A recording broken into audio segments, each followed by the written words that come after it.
Olá, boa noite. Estamos no dia 26 de abril de 2026, domingo, às 20 horas. Sejam bem-vindos ao História de Cartório em 17 minutos. O tema de hoje é aquisição de imóvel rural por estrangeiro. O que a lei brasileira diz sobre o tema? A lei brasileira diz que há várias restrições. Estas restrições se baseiam no tamanho da área, na localização, se o estrangeiro reside ou não no Brasil, se ele é pessoa jurídica ou pessoa física. E a lei que regula essa matéria é uma lei da década de 70, é a Lei 5.709 de 1971 e que está em vigor até hoje. Então vamos trazer alguns pontos, destaque desse tema. O estrangeiro, seja ele pessoa física ou jurídica, só pode comprar terras se ele for residente no país ou se ele tiver autorização para funcionar aqui. Em regra, essa autorização é dada pelo INCRA.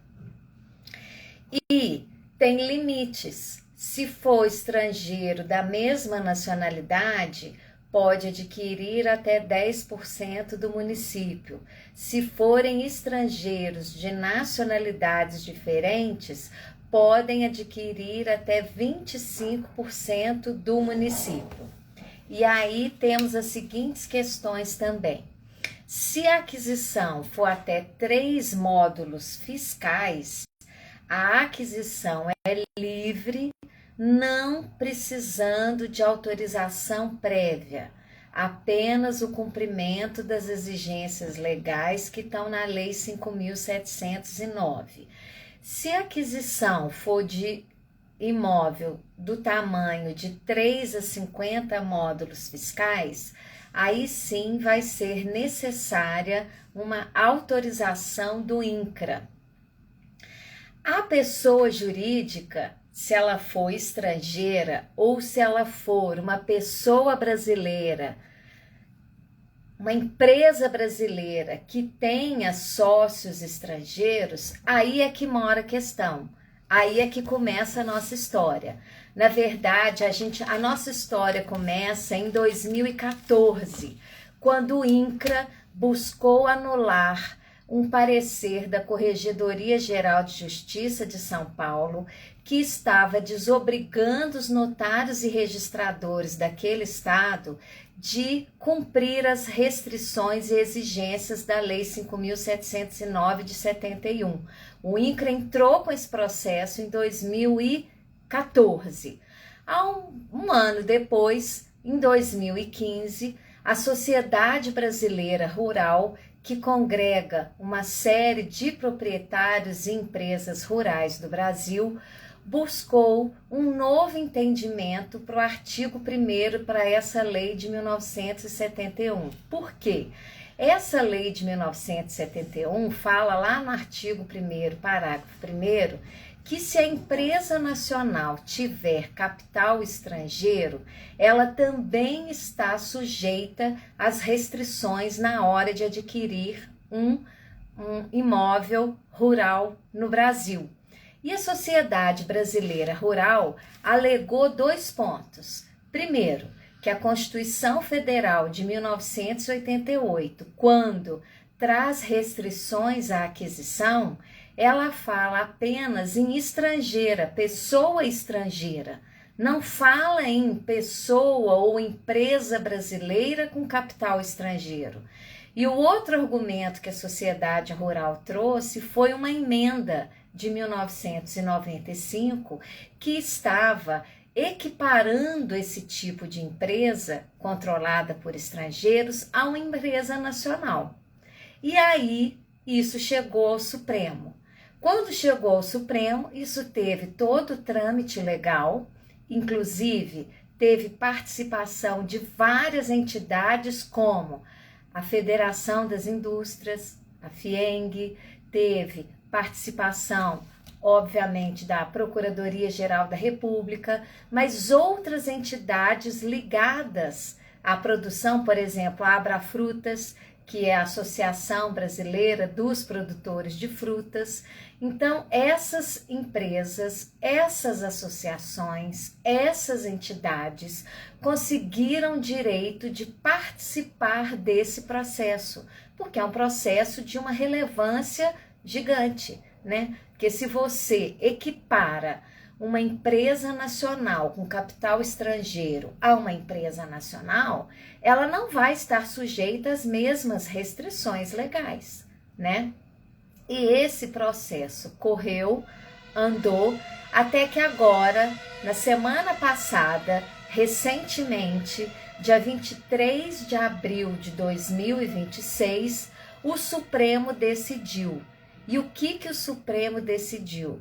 Decidiu que a empresa nacional que tem sócios estrangeiros controladores não é considerada uma empresa nacional. Ela é considerada uma empresa estrangeira. Por conta disso, ela está sujeita às restrições legais da Lei 5.709 de 1971. E quando a gente lê a decisão, e está disponível, é pública no site do Supremo, inclusive consta do acesso das últimas notícias do Supremo, a gente vai ver os 3 principais argumentos que foram dados pelos ministros do Supremo ao manter as restrições. Quais foram? A soberania nacional deve ser protegida. É o primeiro argumento. Segundo, o Brasil tem que tomar cuidado para não se submeter a potências estrangeiras e talvez equiparando uma empresa nacional com capital estrangeiro a uma simples empresa nacional, esse risco poderia acontecer. E o terceiro, que é muito interessante a gente analisar, é o argumento da geopolítica atual, em que a gente vê, né, seguindo o contexto histórico, que o fator econômico, ele é o que gira a roda, ele é o que gira o mundo. E no contexto atual, em que a disputa econômica, a disputa territorial, a disputa do poderio passa por essa questão, então os ministros do Supremo optaram por manter as restrições legais à aquisição de imóvel rural por estrangeiro, ainda que esse estrangeiro componha uma sociedade nacional, uma empresa nacional. Então é muito interessante, a gente pode sintetizar essa conclusão com a seguinte frase: o Supremo Tribunal Federal validou restrições à compra de terras por empresas brasileiras controladas por estrangeiros, mantendo a necessidade de seguir a lei de 1971. Então, a lei de 1971, ela começa assim no artigo 1º. O estrangeiro residente no país e a pessoa jurídica estrangeira autorizada a funcionar no Brasil só poderão adquirir imóvel rural na forma desta lei. Então, ou o estrangeiro tem que residir no país, ou, se for uma empresa estrangeira, ela tem que ter autorização para funcionar. Em regra, quem dá essa autorização é o INCRA, que a gente está tratando de imóveis rurais, né? Aí o parágrafo 1º fala: fica todavia sujeita ao regime estabelecido por esta lei a pessoa jurídica brasileira da qual participem a qualquer título pessoas estrangeiras físicas ou jurídicas que tenham a maioria do seu capital social e residam ou tenham sede no exterior.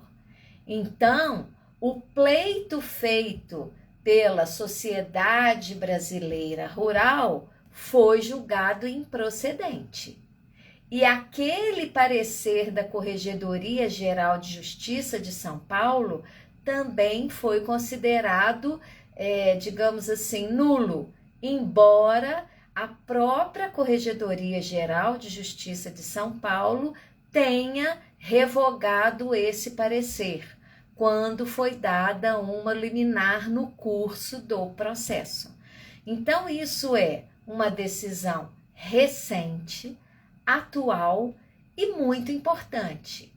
É lógico que a gente sempre vai olhar o outro ângulo. Quer dizer, então, que o Brasil está se fechando para o capital estrangeiro? Não. Se a gente for olhar os fundamentos da decisão, a gente pode concluir que não. O Brasil está fundamentando pelo princípio da soberania, pelo princípio da não submissão a um poder ou uma potência estrangeira e pelo princípio de precaução, dada a geopolítica atual.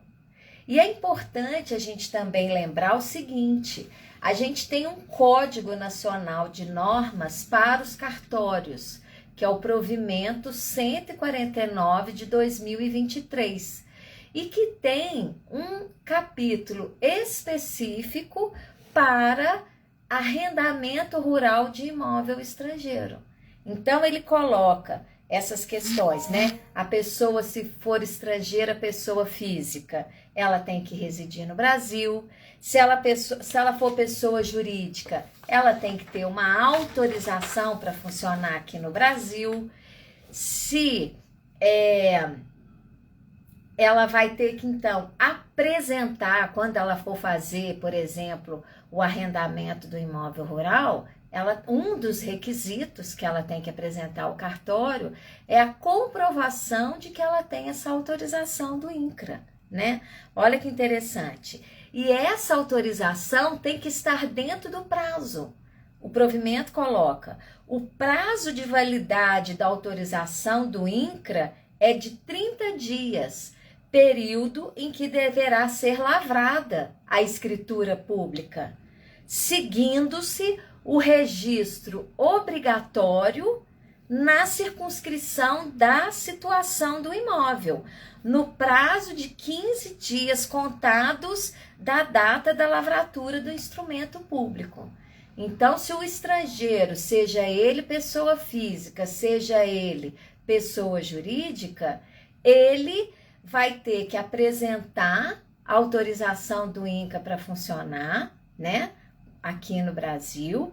Essa autorização tem que estar dentro do prazo de 30 dias e a escritura vai ser lavrada e ela tem que ser levada para o cartório de registro de imóveis, que vai fazer essa anotação do arrendamento desse imóvel rural, tá?